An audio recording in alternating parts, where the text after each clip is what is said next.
আজকে ইফতারিতে কি বানাবা? ওই প্রতিদিন যা বানাই তাই বানাবো, আর কি করব। এই একই জিনিস ডেলি খেতে ভাল লাগে না। তা কি বানাবো বলো? ওই যে তুমি আলু আর চিকেন দিয়ে কি একটা বানাও, ওইটা বানাও। আলু আর চিকেন দিয়ে কি বানাই? ওই যে গোল গোল কি বানাও, ওই যে ডোনাট। ডোনাটের মতো, হ্যাঁ ওইটাই বানাও। তোমার মনে আছে কবে বানাইছিলাম একদিন? অবশ্য মেয়েরাও এগুলো পছন্দ করে, তো তুমিও যখন আজকে খেতে চাচ্ছ ইফতারিতে, তাইলে চিকেন আর আলু দিয়ে মজার একটা আইটেম ডোনাট বানাই। চিকেন উইথ পটেটো ডোনাট করার জন্য যা যা লাগবে সব উপকরণ আমি রেডি করে নিলাম। এবার একটা প্যানে তেল দিয়ে পেঁয়াজ কুচি, রসুন কুচি, কাঁচামরিচ কুচি দিয়ে একটু নেড়ে নিব। হালকা নরম হলে তার মধ্যে আমি চিকেন কিমা দিয়ে দিব। এখানে আমি চিকেন কিমা 1 কাপ পরিমাণ নিয়েছি। আদা বাটা দিলাম, মরিচ গুঁড়া দিলাম, তারপরে হলুদ গুঁড়া, এগুলো দিয়ে একটু নাড়াচাড়া করে এবার ধনিয়া গুঁড়া আর জিরা গুঁড়া দিয়ে দিলাম। যেহেতু সব গুঁড়া মশলা দিয়ে রান্না করছি, সামান্য পানি দিলাম। আর চিকেন থেকে তো পানি বের হবেই, ওই পানিতেই চিকেনটা রান্না হয়ে যাবে। আর কিমা করা আছে, বেশি একটা পানি লাগবে না এই রান্নাতে। তারপরে একটু নাড়াচাড়া করে এবার দিয়ে দিলাম সয়া সস। আমি কিন্তু লবণ দিইনি, খেয়াল করেছেন আপনারা। সয়া সস যাবে, আরও 2-1 রকম সস যাবে। তারপরে এখন দিয়ে দিচ্ছি চিকেন পাউডার। এটা মাস্ট বি দিতে হবে এই রেসিপিতে, তা না হলে কিন্তু যে অথেন্টিক যে রেসিপি আমি দেখাচ্ছি এটার কিন্তু টেস্ট পাবেন না এটা চিকেন পাউডার না দিলে। তারপর এবিসি সস, এটাও দেয়া লাগবে। আমি তো বললাম অথেন্টিক টেস্ট পেতে হলে এই সস, এই চিকেন পাউডার এগুলো দেওয়াই লাগবে মাস্ট একদম এই রেসিপিতে। সব শেষে ধনিয়া পাতা দিয়ে সুন্দর করে নাড়াচাড়া করে শুকনো শুকনো করে কিমাটা আমি রান্না করে নিলাম। এবার আলুগুলো সিদ্ধ করে নিয়েছিলাম, এবার একটা ম্যাশার দিয়ে আলুগুলো ম্যাশ করে রান্না করা চিকেন দিয়ে মাখিয়ে নিলাম। আর একটু শাহি গরম মশলা আর একটু ঘি দিলাম। ঘিটা মাস্ট দিতেই হবে, কারণ এই ধরনের স্ন্যাক্স আইটেমে ঘিটা দিলে অনেক সুন্দর ফ্লেভার আসে।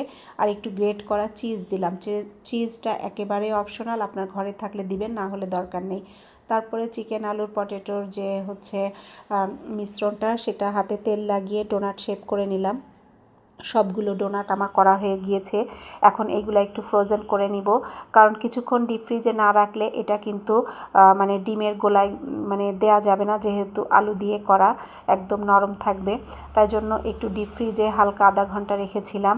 এবার বের করে ময়দা আর কর্নফ্লাওয়ারে গড়িয়ে নিয়ে এবার ডিমের গোলায় ডুবিয়ে ব্রেড ক্রামে জড়িয়ে নেব। রেসিপি সম্পূর্ণ দেখে অবশ্যই বাসায় ট্রাই করবেন আর আমার সাথে কমেন্ট করে জানাবেন কেমন লাগলো। বাচ্চাদের টিফিনে, সন্ধ্যার চা কফির সাথে, এমনকি অতিথি আপ্যায়নে এই চিকেন ডোনাটের কোনো জুড়ি নেই। সবগুলো আমার হয়ে গেছে। এবার ডুবো তেলে আস্তে জালে গোল্ডেন একদম ডিপ লাল করে ভেজে তুলে নিতে হবে। এই যে একটা একটা করে আমি ভেজে উঠিয়ে নিচ্ছি। আর খাবার যেমনই হোক না কেন, সাজিয়ে গুছিয়ে পরিবেশন করলে খাবারের স্বাদ বেড়ে যায়। এত তাড়াতাড়ি তৈরি হয়ে গেল? হ্যাঁ, বেশি একটা সময় লাগে না। তো মনে হচ্ছে একদম চকলেট ডোনাটের মতোই। হ্যাঁ, ময়দা দিয়ে চকলেট ডোনাট যেভাবে বানানো হয় ওই রকম শেপেই বানিয়েছি। আর এত মজা, বাচ্চারা যে কি পছন্দ করে। খুবই মজা এটা লাগছে। খুব মজা হয়েছে, খুব মজা হয়েছে। খুব মজা। আসলে ইফতারিতে একটু ভিন্নতা আনা যায়, প্লাস অতিথিরা বাসায় আসলে খুবই টেস্টি। আর যেভাবে বানালাম, সম্পূর্ণ ভিডিওটা দেখে যদি আপনারা বানান, তাহলে একটুও ভেঙে যাবে না ভাজার সময়। দেখেন, দেখাও একটু ডোনাটটা, একটু দেখাও।